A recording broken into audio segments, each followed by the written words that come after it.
देश में 18वीं लोकसभा के लिए 7 चरणों में चुनाव हो रहे हैं।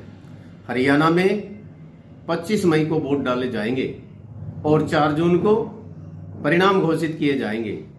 सभी राजनीतिक पार्टियों ने अपने अपने चुनावी घोषणा पत्र जारी किए हैं। यदि बात करें भाजपा के घोषणा पत्र की, उसके अंदर खेत मजदूरों की स्थिति के बारे में कुछ भी नहीं कहा गया है और ना ही उनके जीवन को ऊपर उठाने के लिए कोई बात कही गई है।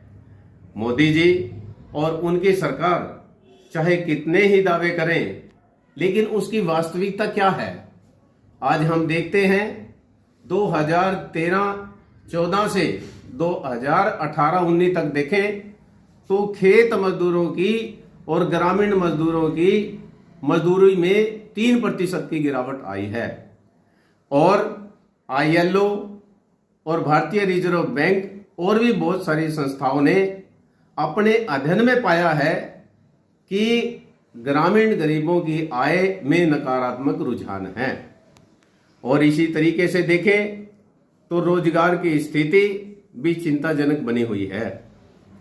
मनरेगा के अंदर जिसने अपनी उपयोगिता सिद्ध की है, बावजूद उसके केंद्र सरकार ने कभी भी मनरेगा के अंदर कोई पर्याप्त बजट नहीं रखा है। आज हम देखें, एक तरफ तो मनरेगा कानून 100 दिन की गारंटी प्रदान करता है एक परिवार को,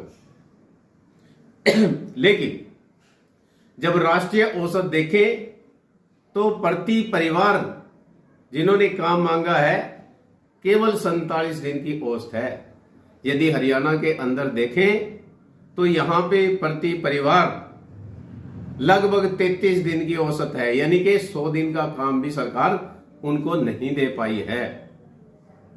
इसी तरीके से हम देखें, सरकार जो कहती रही है कि हमारी प्राथमिकता में गरीब हैं, ग्रामीण मजदूर हैं, लेकिन जो जमीन अधिग्रहण की जो जमीन है उसमें प्राथमिक लाभार्थी कौन है?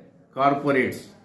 वहां तो किसान और खेत मजदूर विस्थापित हो रहे हैं, अपनी जमीन को खो रहे हैं और रोजगार खो रहे हैं, लेकिन उनको ये गरीब लोग, खेत मजदूर, ग्रामीण गरीब दिखाई नहीं दे रहे हैं। मोदी जी ने कहा था कि 2022 तक हम सबको आवासीय सुविधा उपलब्ध कराएंगे, सबको पक्के मकान बना करके देंगे। हरियाणा में देखें तो कोई भी परिवार ऐसा नहीं है जिसको 100 गज के प्लाट दिए हों। आज हजारों लाखों लोगों ने आवेदन किए हैं मकान निर्माण के लिए, वो अनुदान की बाट देख रहे हैं, लेकिन उनका घर बनाने का सपना पूरा नहीं हुआ है।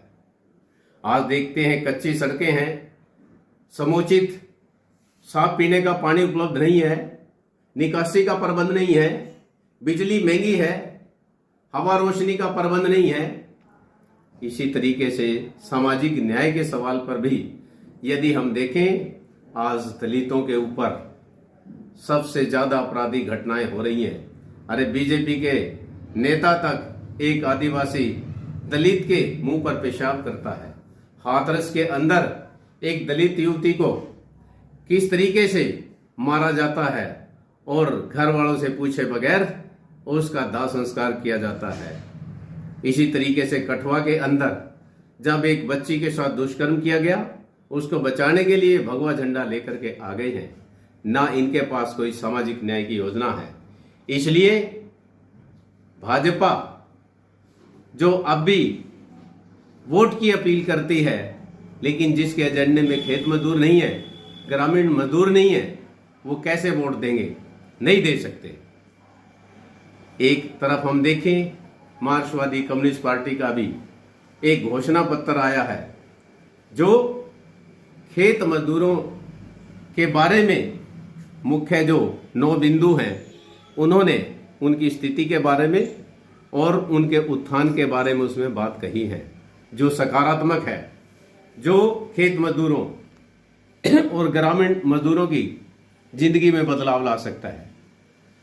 कहना है CPM के घोषणा पत्र का कि मनरेगा के अंदर हम पर्याप्त बजट उसके अंदर रखेंगे और 100 दिन की बजाय 200 दिन का काम देंगे और 700 रुपये दिहाड़ी न्यूनतम, इससे कम कोई दिहाड़ी नहीं होगी।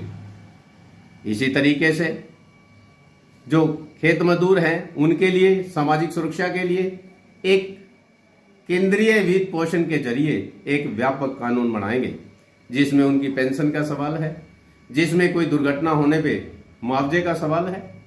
इसी तरीके से जो जमीन अधिग्रहण के दौरान जो प्रभावित होते हैं परिवार, उनकी गणना करके उनके पुनर्वास का, उनके पुनर्स्थापन की बात कही गई है। इसी तरीके से आवासीय सुविधा के लिए उसमें ये बात कही गई है। और जो खेत मजदूर गर्भवती महिलाएं हैं उनके लिए भत्ते का प्रावधान और समान मजदूरी की बात भी उसके अंदर कही गई है। और एक ऐसा कानून खेत मजदूर ग्रामीण मजदूरों के लिए ऐसा कानून बनाएंगे जिसमें उनकी बार्गेनिंग पावर बढ़ सकती है मजदूरी बढ़ाने के लिए, जैसे ट्रेड यूनियन का ये कानून लाने की बात करी है। और जो खेत खलिहान में काम करते हैं वहां पे जो छोटे बच्चे, उनके लिए क्रैच बनाने की बात कही गई है। इस तरह की बात उन्होंने कही है। और दूसरी बात उसमें यह भी है कि जो दलित, आदिवासी या जाति नस्ल उत्पीड़न जिनका होता है उनकी सुरक्षा के लिए और स्पेशल अदालत बना करके उनको न्याय देने की बात कही गई है। इससे निश्चित तौर पर खेत मजदूरों और ग्रामीण मजदूरों की जिंदगी में बदलाव आएगा। तो मार्क्सवादी कम्युनिस्ट पार्टी ने जो अपना घोषणा पत्र जारी किया है, मैं फिर ये कहता हूँ कि वो खेत मजदूरों के लिए बहुत सकारात्मक है। और अलग अलग पार्टियों ने भी किया है जिसमें कुछ ना कुछ बात कही गई है।